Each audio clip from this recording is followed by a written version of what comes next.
우리 하나님의 말씀 다 읽도록 하겠습니다. 시작. 우리는 다 양 같아서 그릇 행하여 각기 제 길로 갔거늘 여호와께서는 우리 모두의 죄악을 그에게 담당시키셨도다. 그가 곤욕을 당하여 괴로울 때에도 그의 입을 열지 아니하였으며 마치 도수장으로 끌려가는 어린 양과 털 깎는 자 앞에서 잠잠한 양같이 그의 입을 열지 아니하였도다. 아멘.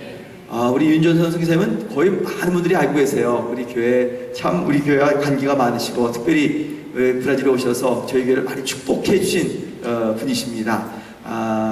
예수전도단 YM이라고 그러죠. YWM 예수전도단 브라질 여기 담당 목사님으로서 선교사로서 수고 많이 하시고요. 저는 과거부터 우리 윤전선 선교사님이 얼마나 하나님께서 귀하게 쓰시고 아름답게 쓰셨는가를 잘 알고 있습니다. 이러한 귀한 보배되신 분이 브라질에 왔다는 것 자체가 얼마나 큰 축복인지 몰라요. 저는 기대합니다. 2부 예배 때 우리는 정말 감동과 눈물의 도가니였거든요. 2부 예배 때도 우리 귀한 종을 통해서 하나님이 음성 들려주실 때 우린 마음을 확실히 열고 민감하게 주의 음성을 듣고 새로워지는 복된 역사에 일어나시기 바랍니다. 자, 올라오실 때 뜨겁게 환영의 박수 한번 해주시기 바랍니다. 할렐루야! 아멘!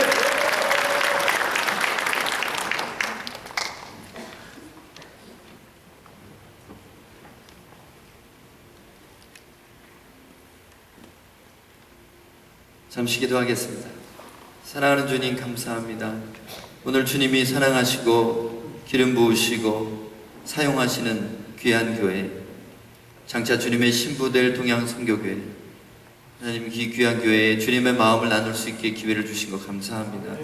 사람의 말 하지 아니하고 오직 예수의 그 말씀이 우리 모두에게 전해질 때 우리가 심령을 돌이켜 주 앞으로 다시 나가게 도와주시고 주 앞에서 다시 올 수 있게 하시고 회복되는 이 시간이 되도록 축복하여 주옵소서. 예수님 이름으로 기도합니다. 아멘. 여러분 반갑습니다. 네, 저 이미 많은 분들이 저를 아시고 아는 척 해주셔서 감사합니다. 좌우에 옆에 계신 분, 뒤에 계신 분들하고 좀 인사를 한번 나누실 때 한 12년 8개월 만에 만난 것처럼 반갑게 인사하겠습니다. 서로 이렇게 인사하시겠습니다. 예.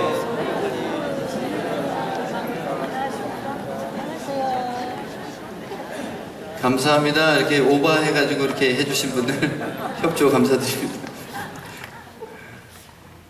저는 브라질에 온 지 이제 4년이 됐고요. 브라질에 처음 온 거는 12년 전에 왔었습니다.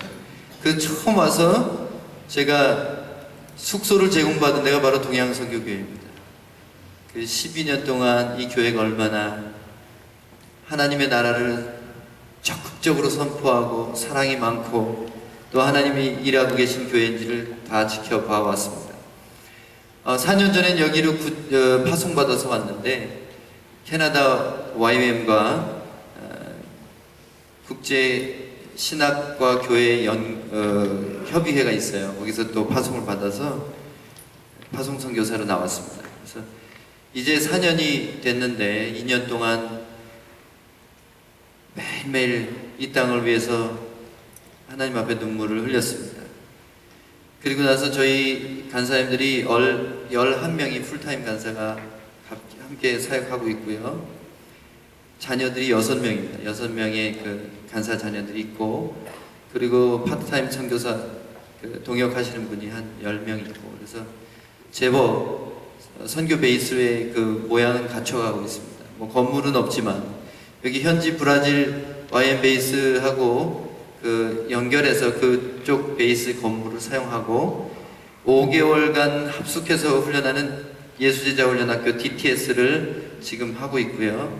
그 다음에 여기 우리 교포 대상으로 EDS 이제 12년째 하고 있습니다. 그래서 올해도 학생 20명과 간사 10명이 지금 선교 나가 있어요. 그래서 두 학교가 지금 선교가 있는데 35명이 선교를 가 있습니다. 두 팀으로. 제가 중보기도 하느라고 여기 남아 있고요. 또 이달 말에는 제가 그 선교지로 DTS 팀을 쫓아서 나갈 겁니다. 그래서 현장에서 복음 전하고 그렇게 할 것입니다. 또 10월 달에는 매년 그 성경 일독 학교를 해서 한 해는 구약하고 한 해는 신약하고 해서 이렇게 번갈아 가면서 매년 성경을 한 번씩 읽고 공부하는 그런 프로그램을 하고 있습니다. 그런데 지난 1월부터 지금 6개월 동안 새롭게 하고 있는 사역이 있어요. 그래서 그 끄라콜란자 사역이 있는데 그 사역을 이렇게 말씀 중에 좀 잠깐 나누도록 하겠습니다.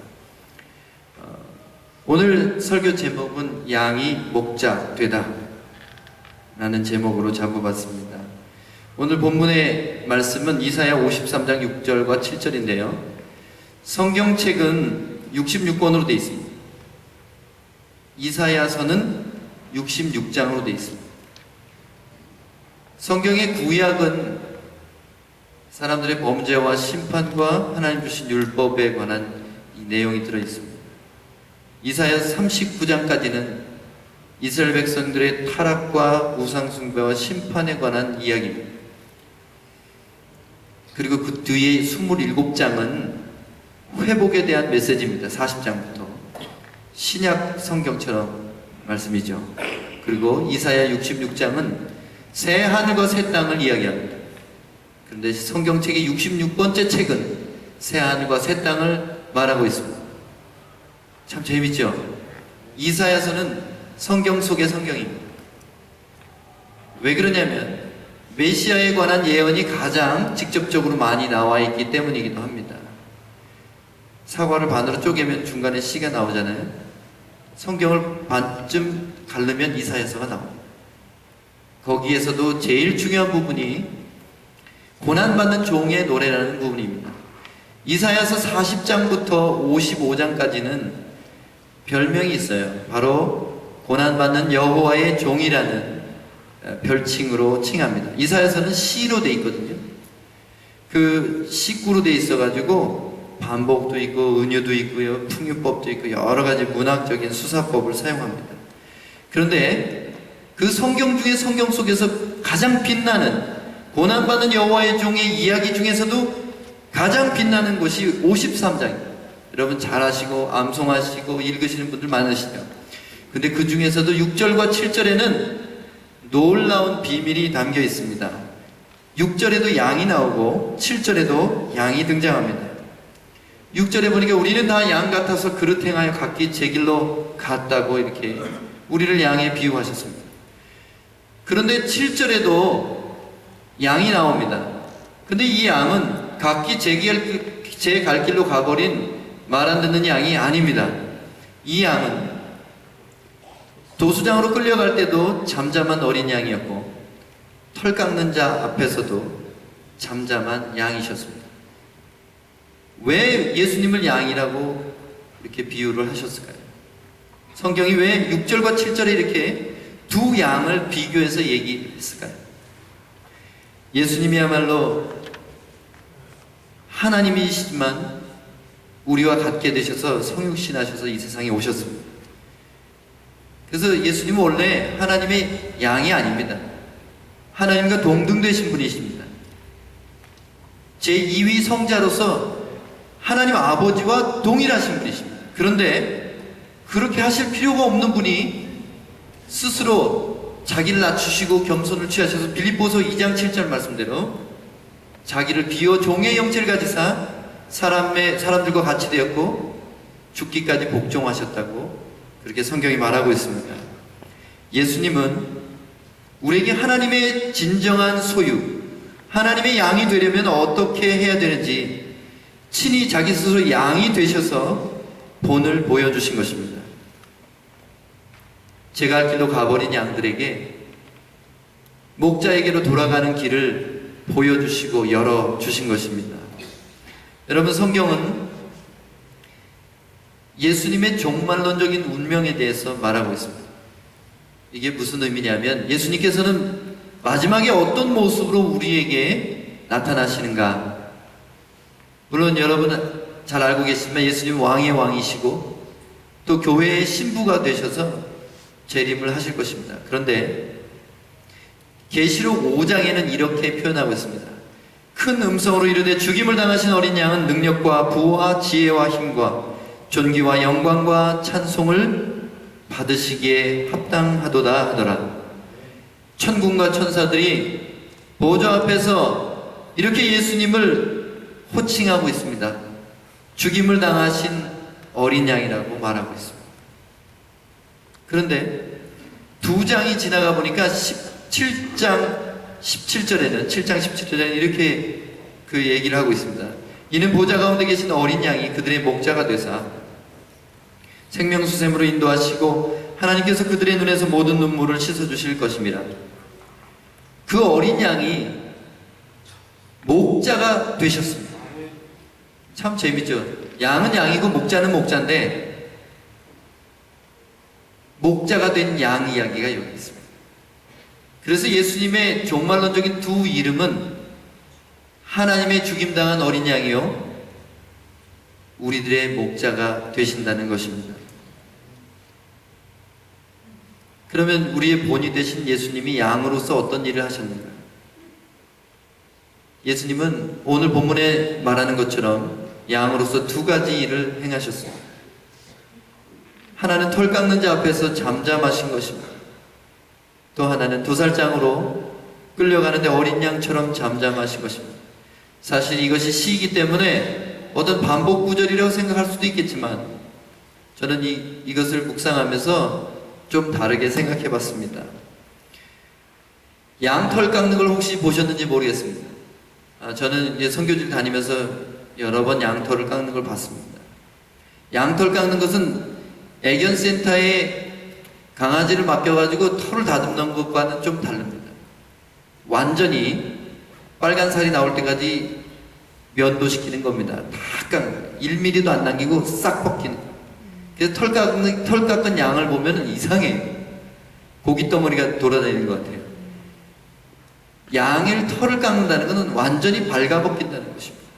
여러분, 예수님이 십자가형을 받으셨을 때는 우리가 영화를 보거나 성화를 보는 것처럼 수건을 하체에다 두르고 이렇게 십자가에 못 박히지 않았을 것이라고 학자들은 이야기합니다. 왜냐하면 로마의 십자가형은 그야말로 정말 사람을 짐승처럼 죽이는 겁니다. 그래서 인간의 마지막 그 자존심까지를 짓밟는 거예요. 그래서 정말 외람되고 마음 아픈 일이지만 예수님은 아무것도 걸치지 않은 채로 피투성이로 십자가에 못 박혔을 것이 확실하다고 저는 생각합니다. 이게 무슨 얘기입니까? 예수님은 여자들과 어린아이들도 있는 그곳에서 인간으로서의 마지막 자존심까지 짓밟혀가면서 십자가에 못을 박히신 것입니다. 그래서 털 깎는 자 앞에서 잠잠한 것은 하나님이 우리를 낮추실 때, 우리를 수치를 드러내실 때, 말로 다 할 수 없는 오해를 받게 하실 때 반항하고 대항하고 변명하는 것이 아니라 아무 말도 하지 않는 것입니다. 그것이 예수님을 닮는 길입니다. 예수님께서는 또 도수장, 짐승을 도축하는 도살장으로 끌려가는데 아무런 반항도 없이 잠잠히 그 십자가를 받으셨다는 것입니다. 여러분, 양을 잡을 때 제가 여러 번 양 잡는 광경을 목격했는데 양을 한 번에 고통 없이 죽이려면 심장을 정확하게 찔러야 되는데 그 면적이 우표만한 크기, 고기를 정확하게 찔러야 양이 빨리 죽습니다. 근데 평생 자기가 쫓아다니던 그 목자의 손에서 죽을 때 저는 양이 그렇게 아무 소리도 안 내는지 실제로 보기 전에는 몰랐습니다. 음매 소리는커녕 숨소리조차 내지 않습니다. 그저 목자가 찌르는 칼이 쑥 들어오는데도 그 팔에 자기 목을 맡기고 죽어갑니다. 그 모습을 볼 때 이래서 성경이 예수님을 어린 양에 비유했구나, 그런 사실을 알 수 있었습니다. 여러분, 우리 인생 중에는 양이 되어야 될 때가 있습니다. 어떤 양이 되어야 되냐면 털 깎는 자 앞에 잠잠하고 도살장으로 끌려갔을 때 잠잠해야 될 때가 있습니다. 그래야지 하나님이 예수 닮은 양이라고 인정해 주시는 것입니다. 부활하신 예수님께서 세 번째로 제자들에게 나타나셨을 때는 제자들이 전도하러 갔으면 좋겠는데 그렇게 하지 않았습니다. 자칭 타칭 수제자라고 칭했던 베드로가 나는 고기 잡으러 가노라. 그러니까 6명이 따라가요. 7명의 제자가 갈릴리에서 고기를 잡고 있었습니다. 참 재밌죠. 수제자가 나는 고기 잡으러 가노라. 사장님이 나는 짜장면 이렇게 하는 거 똑같죠. 그 가문 직원들 다 짜장면 시켜야 되는 것처럼 이 제자들도 다 쫓아갔습니다. 우리도 가자. 도마가 또 따라갑니다. 참 나서기 좋아하는 두 제자입니다. 그런데 예수님께서는 고기를 잡는 제자들에게 호숫가에 나타나셔서 배 오른편에 그물을 던져라 이렇게 말씀하십니다. 첫 번째 만남도 밤새도록 수고했지만 고기를 잡지 못했을 때 예수님을 만났습니다. 그러니까 예수님께서 의도적으로 고기를 잡지 못하고 호탕친 그 순간에 만나주셨다는 것, 그것은 첫사랑을 기억하고 예수님께로 돌아오라는 그런 사인입니다. 예수님께서 첫 번째 만나셨을 때는 깊은 데 가서 그물을 던지라고 하셨습니다. 그런데 두 번째 부활해서 예수님께서 고기를 잡으라고 하실 때는 오른편에다가 그물을 던지라고 했습니다. 이게 무슨 차이일까요? 오른편은 히브리 말이나 한국말이나 영어나 다 마찬가지입니다. 오른편이에요. right. 오른쪽. 너는 지금 그물을 잘못된 데다 던지고 있어. 내가 3년 전에 너를 부를 때 이제부터는 네가 사람 낚는 어부가 되라고 그랬는데 너는 다시 고기 잡는 어부로 돌아갔거나 이제 네가 잡아야 될 것은 고기가 아니라 사람이다. 오른편에다가 그물을 던져라. 주님께서 이렇게 부활하셔서 베드로에게 말씀하신 것입니다. 그러면 사람에게 그물을 던진다는 말이 무엇일까요? 곧 이어서 예수님께서는 네가 이 사람들보다 나를 더 사랑하느냐? 베드로에게 물으셨습니다. 그랬더니 베드로가 내가 주를 사랑하는 줄 주께서 아시나이다. 근심하면서 3번이나 그렇게 대답을 하고 있습니다. 원래 이 사람들은 어부입니다. 그런데 양을 먹이라는 게 무슨 뜻입니까? 네가 나를 사랑한다면 내 양을 먹여라. 내 양을 치라. 내 어린 양을 먹여라. 이게 무슨 말입니까? 3년 동안 너는 나를 쫓아다니는 양이었으나 이제 내가 너를 목자로 보낸다. 이렇게 하시는 말씀이 아니겠습니까? 우리가 예전에는 길 잃은 양이었습니다. 우리는 예수님을 알지 못하고 내 고집대로 살아온 사람들입니다. 그런데 어느 순간 우리를 만나주셨고 구원하셨고 그리고 이제는 우리 모두가 그분의 양을 맡는 목자로 부르심을 받은 것이 확실합니다. 왜냐하면 신약 성도들은 예수님의 제자가 돼야 되기 때문입니다. 제자의 대표인 베드로가 내 양을 먹이라는 부탁을 받았다는 것은 우리 모두가, 이건 목회자나 선교사의 얘기가 아닙니다. 우리 모두 믿는 성도들이 그분의 양을 먹여야 되는 사명을 갖고 있다는 것입니다. 우리가 예수님의 양 이야기를 요한복음 10장에서 읽을 때마다 내가 양 같죠. 내가 온 것은 양으로 생명을 얻고 더 풍성히 얻게 하려 합니다. 그러니까 그 양에다 자기를 늘 집어넣어요. 그러니까 예수님이 오신 것은 나를 풍성하게 하시고 생명을 주시려고 왔다는 생각만 거기까지만 가는 거예요. 근데 우리가 예수님의 제자로서 목자로 부름받았다는 깨닫는 그 순간 그 양은 내가 아니라 내가 섬겨야 될 사람들이라는 것을 깨닫게 됩니다. 내가 온 것은 양이 생명을 얻고 더 풍성히 얻게 하려는 것이다. 그러면 그 양이 누굽니까? 더 이상 내가 풍성한 삶을 사는 것이 내 관심사여서는 안 된다는 것입니다. 왜냐하면 그 양은 아직도 복음을 듣지 못하고 사망 가운데 앉아있는 잃어버린 영혼들이기 때문에 그렇습니다. 여러분, 우리가 목자가 되려면 예수님처럼 해야 됩니다. 하나님께서 그분을 낮추실 때, 발가벗기실 때, 그리고 십자가로 이끄실 때 어린 양처럼 잠잠히 반응했기에 하나님께서는 부활의 영광을 예수님께 주셨다고 생각합니다. 우리도 예수님처럼 반응하지 않으면 결코 목자가 될 수 없습니다. 여러분, 예수님께서 이번에는 목자로서 어떤 일을 하셨나 좀 생각해 봤으면 좋겠습니다. 마태복음 18장에는 99마리와 1마리 양의 비유가 있습니다. 제가 읽어드리겠습니다. 너희 생각에는 어떠하냐? 만일 어떤 사람이 양 100마리가 있는데 그 중 하나가 길을 잃었으면 그 99마리를 산에 두고 가서 길 잃은 양을 찾지 않겠느냐? 진실로 너희에게 이르노니 만일 찾으면 길을 잃지 아니하는 99마리보다 이것을 더 기뻐하리라. 이와 같이 이 작은 자 중에 하나라도 잃는 것은 하늘에 계신 너희 아버지의 뜻이 아니니라. 여러분, 이 비유에 나오는 목자가 누구라고 생각하십니까? 정답은 바로 요한복음 10장에 나옵니다. 나는 선한 목자라. 선한 목자는 양들을 위하여 목숨을 버리거니와 삭구는 목자가 아니요 제 양도 제 양이 아니라 이리가 오는 것을 보면 양을 버리고 달아나느니 이리가 양을 물어가고 또 해치느니라. 달아나는 것은 그가 삭구니 까닭에 양을 돌보지 아니함이나 나는 선한 목자라. 나는 내 양을 알고 양도 나를 아는 것이 아버지께서 나를 아시고 내가 아버지를 아는 것 같으니 나는 양을 위하여 목숨을 버리노라. 또 이 우리에 들지 아니한 다른 양들이 내게 있어 내가 인도하여야 할 터이니 그들도 내 음성을 듣고 한 무리가 되어 한 목자에게 있으리라. 내가 내 목숨을 버리는 것은 그것을 내가 다시 얻기 위함이니 이로 말미암아 아버지께서 나를 사랑하시느니라. 여러분, 16절 17절에 나오는 이 말씀처럼 예수님께서는 양을 위하여 목숨을 버리셨기에 하나님께서 그를 부활의 영광으로 이끌어내셨고 뿐만 아니라 하늘과 땅의 모든 권세를 그 아들에게 기꺼이 주셨습니다.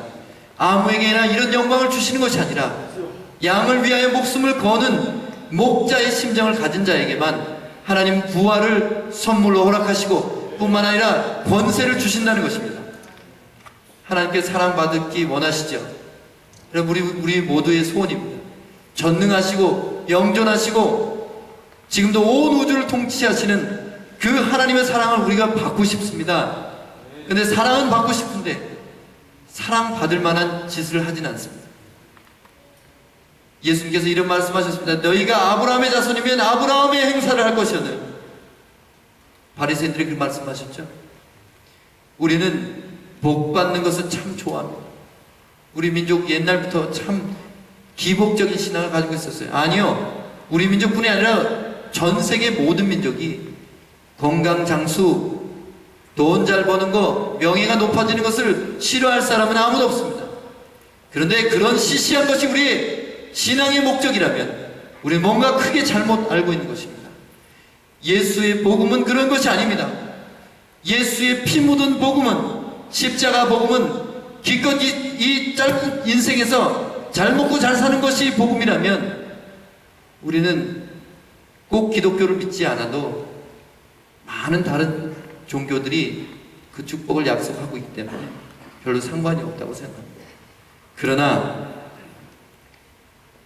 죽기까지 순종하는 어린 양만이 목자로서의 사명을 받게 되는 것을 알아야 합니다.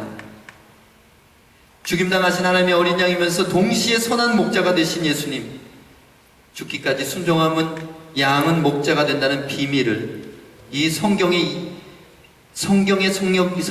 안에 있는, 작은 성경 안에 있는 그 보배로운 말씀 중에도 가장 중요한 구절, 이사야 53장의 6절 7절에 이렇게 그 비밀을 알리고 계신 것입니다.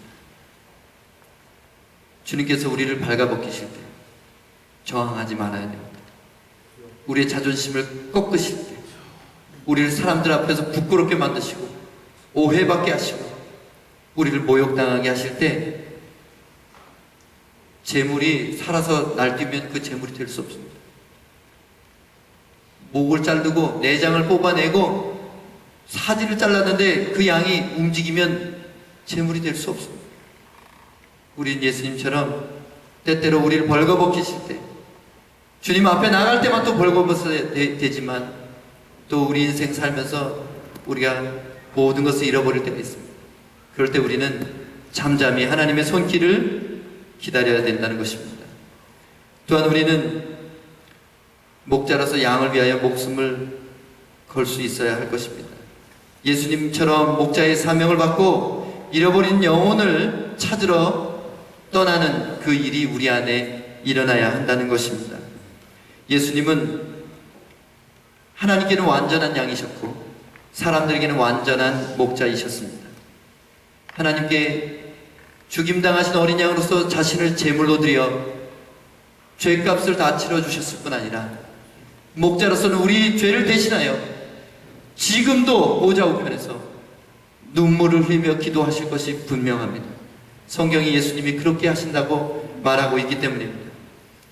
생명의 비밀이 여기 있습니다. 누가 과연 생명을 살리는 일에 참여할 수 있겠습니까? 제 갈 길로 가는 양이라면 할 수 없습니다.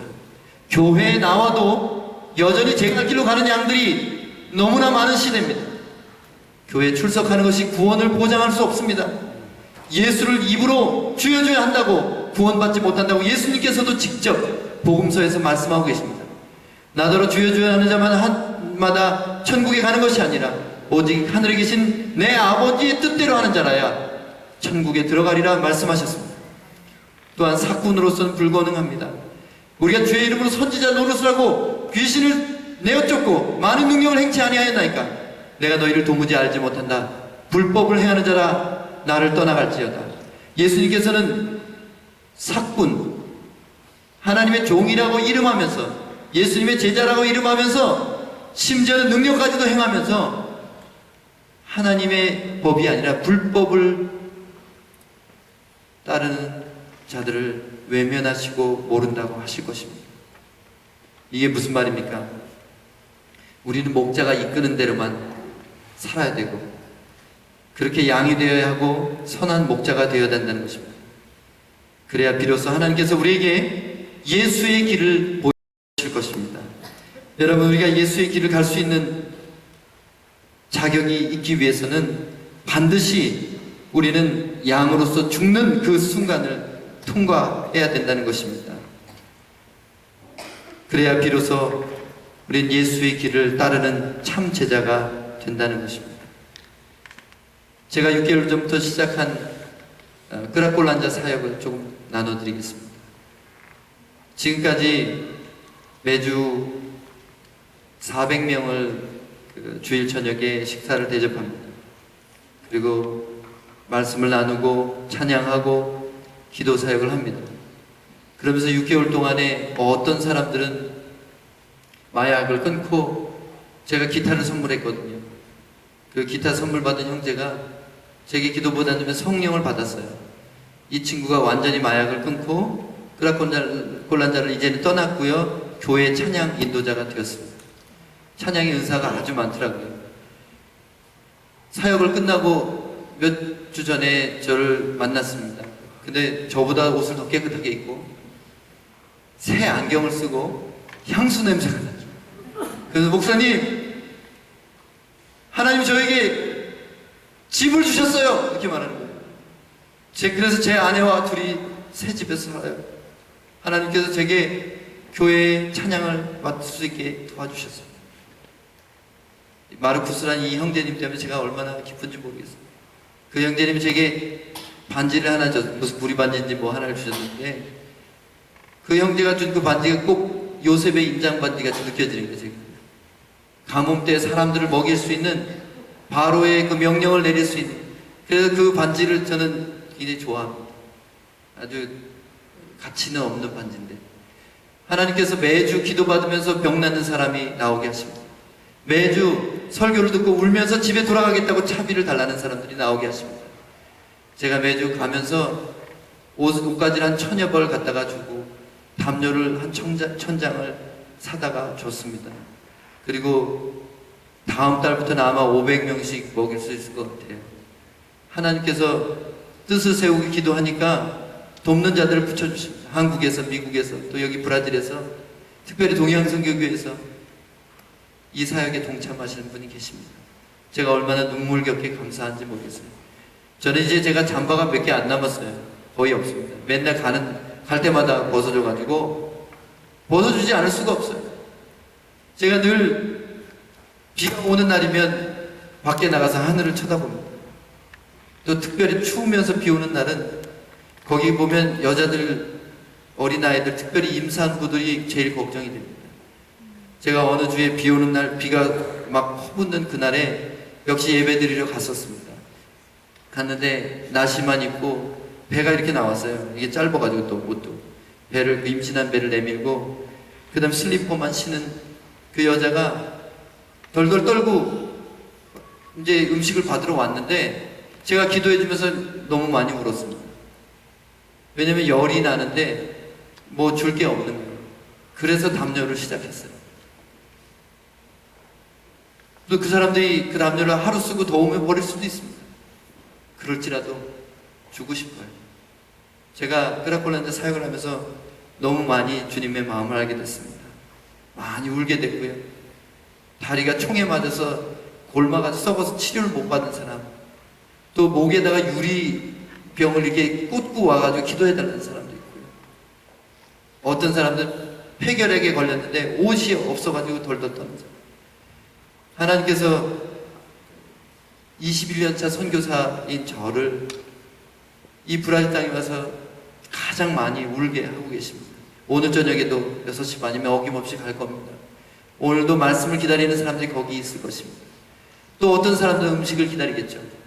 그렇지만 하나님께서 그곳에 바로 예수님의 마음이 있다는 것을 제가 두 눈으로 똑똑히 보게 하셨습니다. 여러분, 선교가 무엇이라고 생각하십니까? 선교를 어떤 사람들은 방법이나 전략이나 사역이라고 오해하시는 분들이 있습니다. 그런데 선교란 것은 한 마리 잃은 양을 찾는 목숨을 건 목자의 애타는 마음, 불타는 마음이 없이는 할 수 있는 것이 아닙니다. 가슴 저리는 예수님의 사랑이 없이는 선교란 것은 있을 수 없습니다. 만약 우리가 진정으로 하나님을 사랑한다면 하나님이 관심 갖는 것에 관심을 두지 않고 하나님이 사랑하는 그 대상을 사랑하지 않고 우리가 무슨 하나님을 사랑한다고 찬송을 떳떳하게 고개를 들고 부를 수 있겠습니까? 여러분, 예수님께서 6월절 만찬을 하실 때 제자들의 발을 씻겨주신 일을 기억하시죠? 근데 성경을 아무리 읽어도 제가 이해할 수 없는 부분이 있습니다. 제자들 중에 그 누구도 예수님, 이제는 제가 당신의 발을 씻어드리겠습니다, 그렇게 한 사람이 없다는 것입니다. 뜬금없이 베드로는 목욕시켜달라고 또 엉뚱한 소리를 했죠. 근데 아무도 예수님, 이제는 제가 당신 발을 씻겠습니다 하지 않았습니다. 그렇기 때문에 그 밤에 체포되신 예수님께서는 발조차도 씻겨지지 않은 상태로 십자가에 오르셔야 했습니다. 피 묻은 맨발로 그 무거운 십자가를 지고 가실 때 그분의 발은 아직도 씻겨지지 않은 상태로 그렇게 그 골고다를 올라가셨습니다. 그리고 무덤에 장사되셔서 하나님의 보좌 앞에 갔을 때도, 부활한 몸으로 가셨을 때도 사람들 중에 누구도 그분의 발을 씻지 않은 상태였습니다.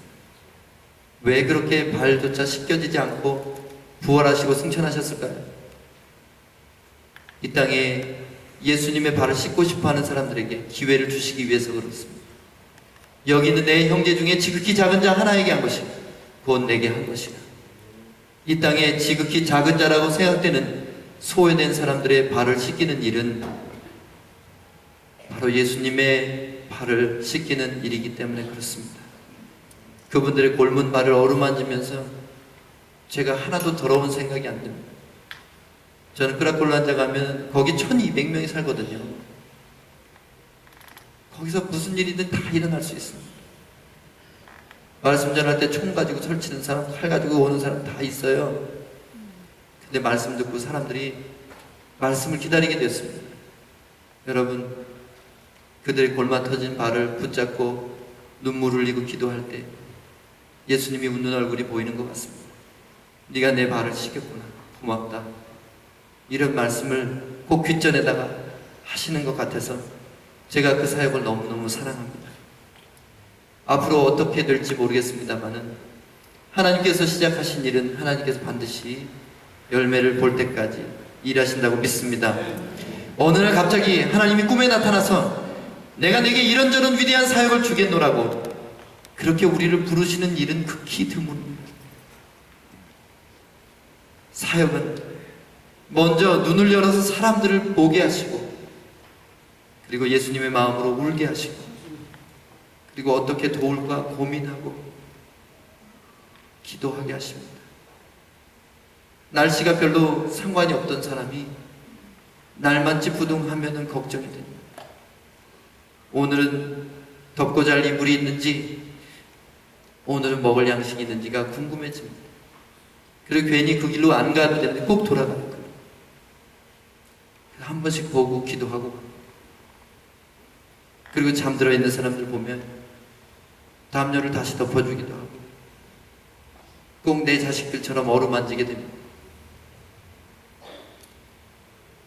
저는 예수님의 마음을 갖는 것이 모든 위대한 사역의 시작이라고 생각합니다. 선교를 위해서 가장 필요한 것은 다른 것이 아닙니다. 우리가 이것을 다 압니다만 이것을 위해 울지는 않습니다. 이사야 53장 6절 7절 다음 절을 한번 우리 같이 읽어보실까요? 바로 예수님이 어떤 양이신지 어떤 목자이신지가 잘 나와 있습니다. 함께 믿음으로 읽도록 하겠습니다. 그는 곤욕과 신문을 당하고 끌려갔으나 그 세대 중에 누가 생각하기를 그가 살아있는 자들의 땅에서 끊어짐은 마땅히 형벌받을 내 백성의 허물 때문이라 하였으리요. 그는 강포를 행하지 아니하였고 그의 입에 거짓이 없었으나 그의 무덤이 악인들과 함께 있었으며 그가 죽은 후에 부자와 함께 있었도다. 여호와께서 그에게 상함을 받게 하시기를 원하사 질고를 당하게 하셨은즉 그의 영혼을 속건제물로 드리기에 이르면 그가 씨를 보게 되며 그의 날은 길 것이요 또 그의 손으로 여호와께서 기뻐하시는 뜻을 성취하리로다. 그가 자기 영혼에 수고한 것을 보고 만족하게 여기실 것이라. 나의 의로운 종이 자기 지식으로 많은 사람을 의롭게 하며 또 그들의 죄악을 친히 담당하리로다. 그러므로 내가 그에게 존귀한 자와 함께 몫을 받게 하며 강한 자와 함께 탈취한 것을 나누게 하리니 이는 그가 자기 영혼을 버려 사망에 이르게 하며 범죄자 중 하나로 헤아림을 받았습니다. 그러나 그가 많은 사람의 죄를 담당하며 범죄자를 위하여 기도하였느니라. 아멘. 저는 이 구절을 읽을 때마다 가슴이 뭉클해집니다. 그가 자기의 영혼을 버려 사망에 이르게 하며 범죄자 중 하나로 헤아림을 받았습니다. 제 갈 길로 간 양처럼 여김을 받으셨습니다. 그러나 그는 많은 사람의 죄를 담당하고 범죄자를 위하여 기도하셨습니다. 우리가 그분의 제자라면 그분을 닮아가야 됩니다. 주님의 양이십니다. 목자로 부름을 받으셨습니다. 목자의 마음이 있습니까? 그렇다면 선교해도 됩니다. 아니면 선교하지 말고 하나님 도와드리려다가 더 곤란하게 해드려요. 먼저 예수님 마음 달라고 많이 울어야 됩니다. 선교는 나 같은 죄인에게 주신 영광이기 때문입니다. 이제 우리 동양선교회가 선교의 달을 시작하면서 우리 함께 부르짖어 좀 예수님의 그 마음을 구했으면 좋겠습니다. 예수님께서 나를 살리기 위해서 십자가에 모진 고난을 잠잠히 받으신 것을 우리 다시 한번 좀 생각하는 이 시간이 됐으면 좋겠습니다. 제가 찬양을 한 곡 하고 싶습니다.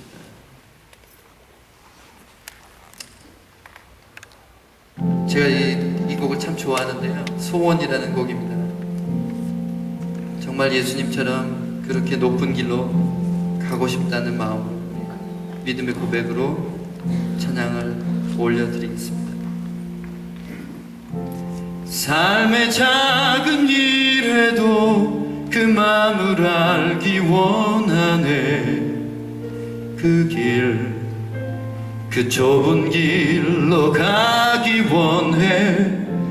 나의 자금을 알고 그분의 크심을 알며 소망 그 깊은 길로 가기 원하네.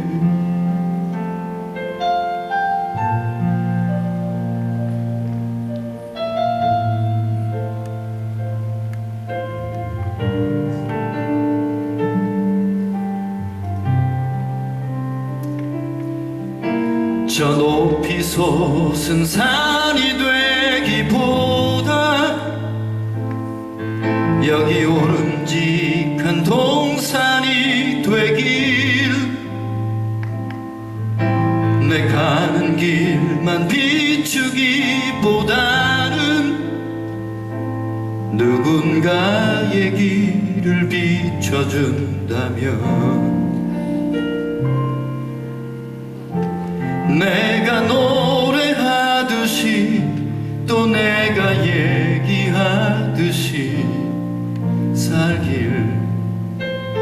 그렇게 죽기 원하네.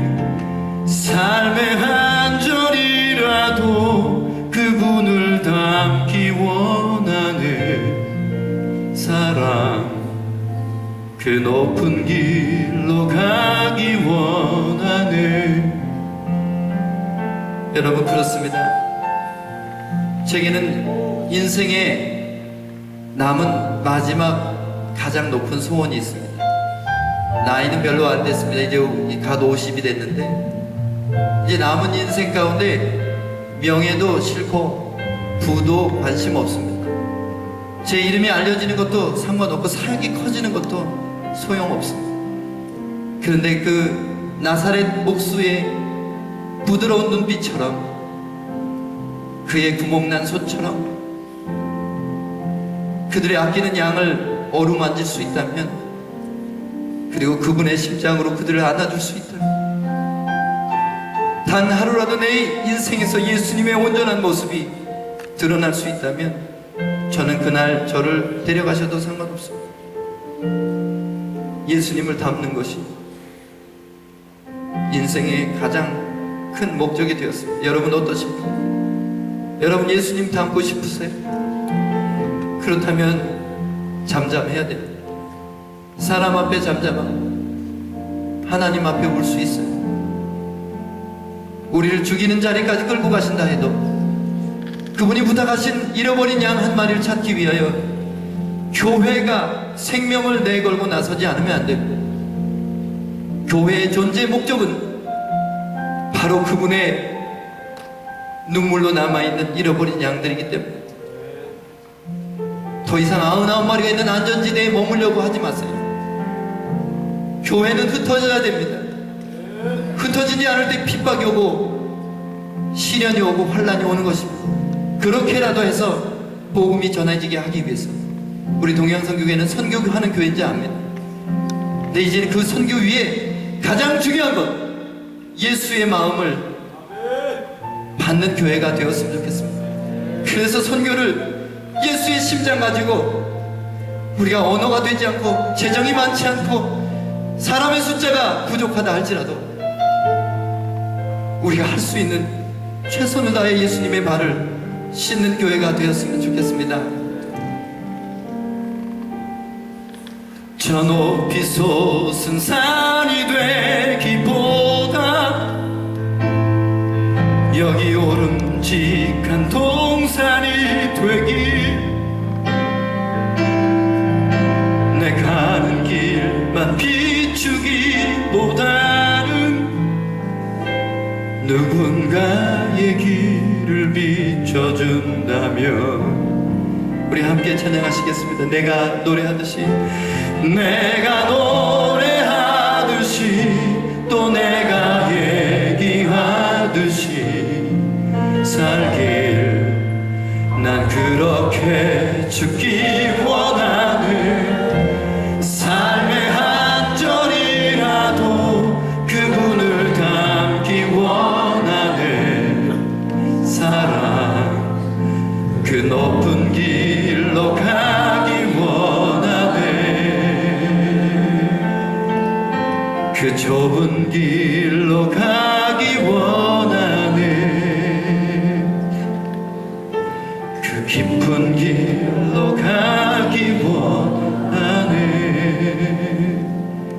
목사님 찬양 한 곡 더 해도 괜찮습니까?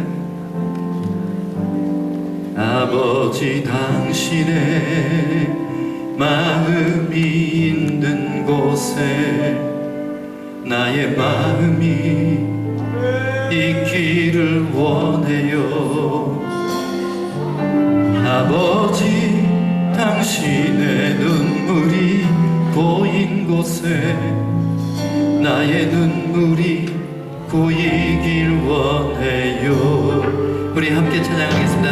아버지, 당신이 바라보는 영혼에게 나의 눈물이 향하길 원해요. 아버지, 당신이 울고 있는 어두운 땅에 나의 두 발이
생소원 예수 닮기를 예수만 닮기를 내가 원하네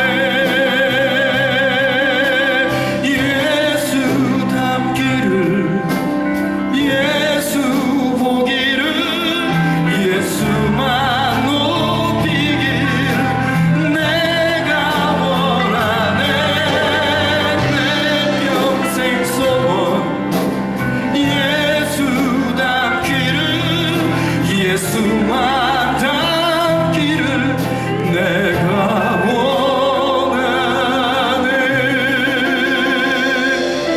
성도 여러분, 이 시간 함께 좀 합심합시다. 합심해서 잠깐 기도할 때 예수님의 그 마음, 잃어버린 양을 위하여 목숨을 내던지신 하나님의 어린 양의 마음을 내게 부어달라고. 그 양이 목자가 되셔서 우리를 이끌고 계시는데 그 목자의 이끌고 따라서 더 이상 제가 길로 가는 양이 아니라 주님의 마음에 합한 자, 하나님의 소원과 정렬이 된 자로서 선교의 열정이 다시 불붙게 하여 달라고 우리 교회를 위해서 예수님의 마음을 주시기 위해서 간절히 통성으로 기도합시다. 기도하겠습니다. 주여